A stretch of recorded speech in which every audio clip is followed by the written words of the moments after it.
திருச்சியில் தமிழக வெற்றிக் கழகத்தை சேர்ந்த இளைஞர்கள் அக்கட்சியிலிருந்து விலகி அமைச்சர் அன்பில் மகேஷ் பொய்யாமொழி முன்னிலையில் தங்களை திமுகவில் இணைத்துக் கொண்டனர்.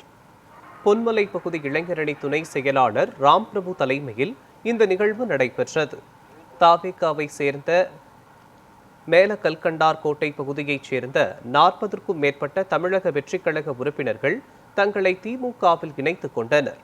திமுகவில் இணைந்த இளைஞர்களுக்கு திருவெரும்பூர் சட்டமன்ற தொகுதி வேட்பாளரும் அமைச்சருமான அன்பில் மகேஷ் பொய்யாமொழி பொன்னாடை அணிவித்து உற்சாகமாக வரவேற்றார்.